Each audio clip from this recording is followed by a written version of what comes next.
Coventry City too good to go down? That's the question we're posing this week on my Sky Blues Walk with Jay, Claudio and Tom. Fans aren't happy. One good performance against Blackburn, and then again it turns to muck against Sheffield Wednesday. Reese says, here's a clue, Mark. Stop putting Ellis Sims on and try a fella that'll run off his you-know-what for the badge. Is that too harsh? Well, we've got Jay, Claudio and Tom with us to review all the last crazy 7 days for Coventry City. It's going to be a wild one. Thanks for joining us. Drop subscribe. We'll hit the titles.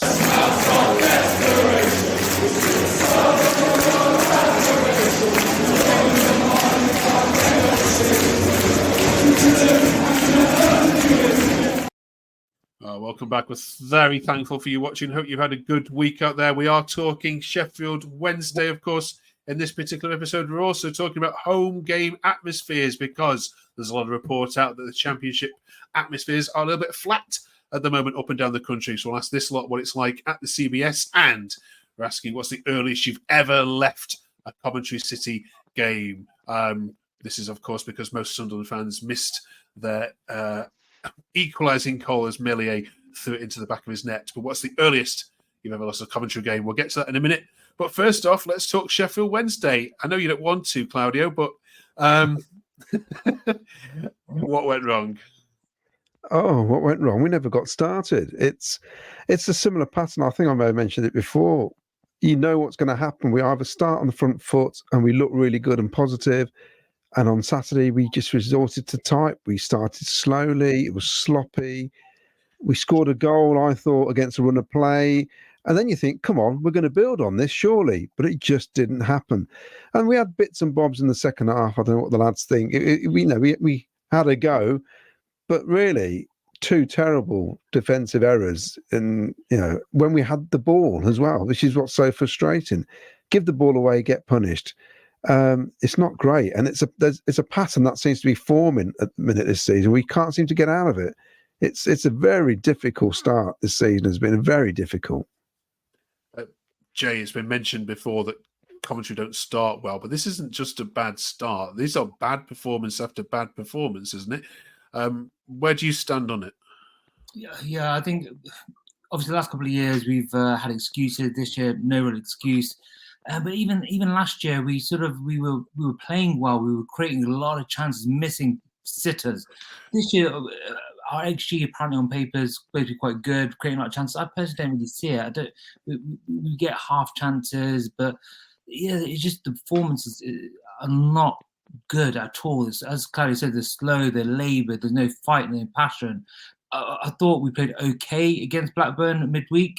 I was surprisingly disappointed with Blackburn, but I thought they were going to bring a lot more. They sort of played into hands a little bit. It gives some room to play, but it just, as Claudio says, we're either going to come out on the front foot and do amazing, or we're just going to be passive and let the opposition have the ball, which unfortunately is what we're tempted to do in most games. Just let them play and then try and nick a goal somehow, some way. But yeah, it's just performances aren't great. We'll have a look at some social media takes. Tom, they weren't very pleasant reading, but Graham says it is getting very worrying. We are used to beating these, as in Wednesday, with almost embarrassing ease in league and cup last season. We've somehow made the worst midfield in the Championship look like Iniesta. And it's fair to say, isn't it? You beat Wednesday 3 out of 4 times last season, and one draw in the cup. They've gone forwards. You've gone backwards. How so? Well, to be honest, they wanted it more. Simple as, really. You could tell Wednesday wanted it more. It's such a shame because after Blackburn, it was 1 step forward, then 2 steps back once again at the weekend. It was so poor. I mean, the mistakes from the defence for the goals was so sloppy. Just have to hope it turns around soon, because if it doesn't, things are going to get really bad. I mean, we sit 1 point above relegation. I know we're used to having bad starts, but we just can't keep using that as an excuse anymore. We have to have a good start to a season eventually if we want to progress. And we had excuses the last 2 seasons. This season's just not been good enough. So just have to hope things get better after the break. There is so much work to be done. But Wednesday just wanted it more. Simple as, really. Claudio, the other one here is Matt saying, what's the point in having a bench full of players and not using them when the players look knackered? Do you see that some of the players out there look tired and need a rest?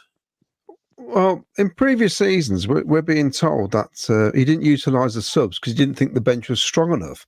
We're being told this is our best squad in years, so why aren't you utilising the bench? We had 2 players on yellow cards, Sheaf and Eccles, in the first half, which reduced their capacity to make a tackle in the second half, basically. Torp should have come on for the last 20 minutes at least. We should have changed it around midfield. The second goal wouldn't have happened because Torp would have probably just fouled the guy running through. Eccles and Sheaf couldn't do it because it's a second yellow card. So then I don't understand Mark, because at the start of the season, he made 5 substitutions in the cup game, all in one go at Bristol City away. He didn't seem to have any fears about making substitutions. So I don't understand. Either the squad is strong enough or it isn't. But you can't tell the fans we've got a decent squad this season and they're not utilise it. And also, the substitutions, when they're made, are a bit bizarre at the moment. Asante was having a great game, I thought, up front. He was doing his best. He was harassing their back line, and he swaps in with Sims, and Asante went out wide. He's playing Mason Clark on the wrong side. He's playing him on the right because we've got no cover for Sakamoto. We are desperately struggling for players in certain positions as cover. So, and Sims isn't a player who's going to sort of, take the team forward. So there's a lot of factors not going. I mean, for me personally, Mark Robins doesn't look happy, and that's my overall picture of the whole thing. He doesn't look happy. There's a massive changes in the backroom staff, and it feels like he's like the old guy who's had his whole team taken away and he's trying to bring in new blokes to coach, and he's not happy. It doesn't look happy on the pitch. Don't know what the lads think. Jay? No, I agree. It's the first time in his interview, pre-match interview, where he actually just looked fed up. He looks like he's lost a bit of fight as well. Last week he sort of threw the players not under the bus a little bit, but he sort of put the blame on them. Normally deflect it onto himself, but this week you can tell he used the word disappointed, and there's a lot of sort of terminologies where he just sounds fed up. He's trying to make him do X, Y, Z, and they're doing A, B, C. With minimal effort, so I think he's sort of come to the end of his tether as well. And as Cardi said, literally everyone behind him has been changed. We've got Doug's got his idea about he wants young players. When Mark's openly said he wants a bit of experience, which he even said in the same sentence doesn't fit our model. We've got Dr. Clare to assess the players' mentalities. Clearly not working because they've all don't seem to have any fight in them at all. We've got our chief scout Austin.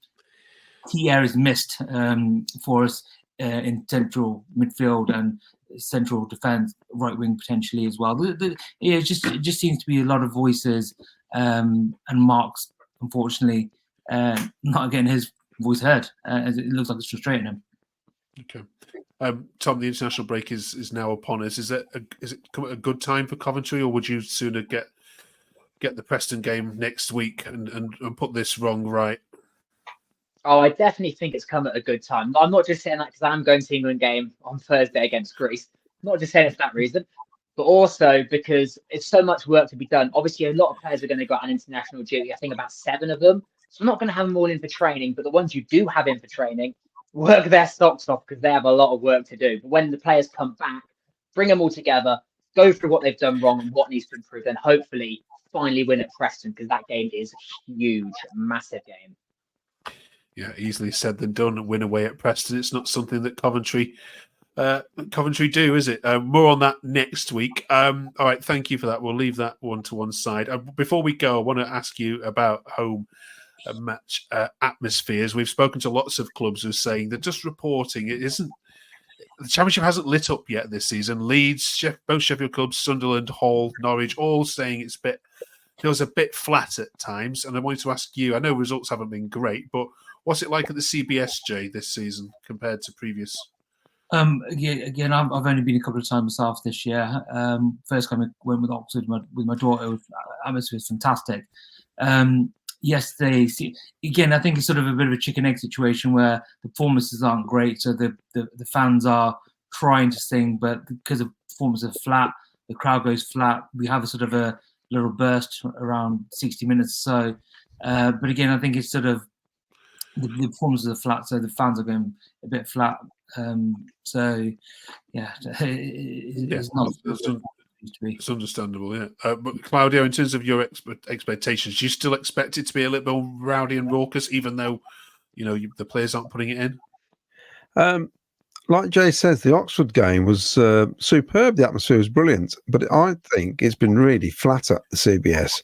I mean, okay, I've been in the box 4 out of the 6 matches this season, but you're not behind the glass. You're actually out on the stadium at the CBS, so you are part of it, and it's not the same. At the start of the game, it's really loud. I've got to say, when you're crossing the other side from Singer's Corner, it is really loud, and it tails off. It used to tail off after 15 minutes.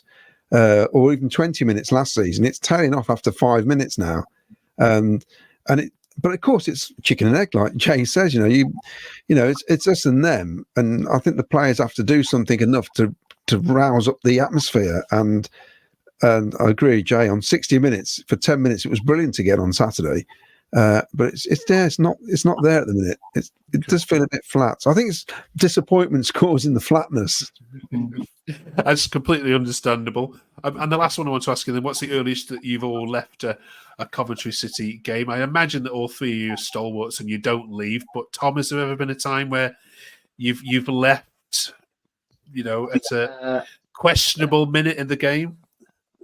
The only ever 2 times I left early was to catch a train. That's literally it. Right, okay. I've never left the game early out of frustration or anything.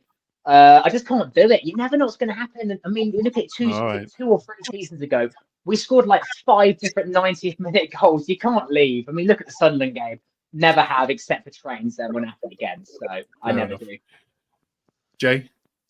I've never left a game early in my life. I'm one of those geeks that sort of stands there for 10, 15, 20 minutes, hoping that I catch a player's eye and they wave at me or whatever. But even at the age of 40. Look, again, even the Manchester United game last season, obviously 3-0 down, I was like, oh, this is not good, but I stayed, and obviously luckily we did stay because it was obviously a fantastic game. Okay, Claudio, you've got many games under your belt. You must have left. You must have left on 70 minutes at one point. Not 70 minutes, but the classic of leaving early, I'm going back a bit now, is the late 70s. It was a Boxing Day fixture, and we're playing Norwich City. We beat them 5-4, but my dad used to have a pub, so we used to have to leave early sometimes. He had to get back to open the pub. And we left the ground, and as we walked out the stadium, we heard a massive roar. We thought, oh no, we've missed a goal. Of course, this is pre-phones and everything, so we wouldn't know what had happened until we got to the car. And what we didn't realise was that Jim Blythe had saved a last-minute penalty, and it could have been 5-5, and the final score was 5-4 to Coventry. That's the only time I really remember.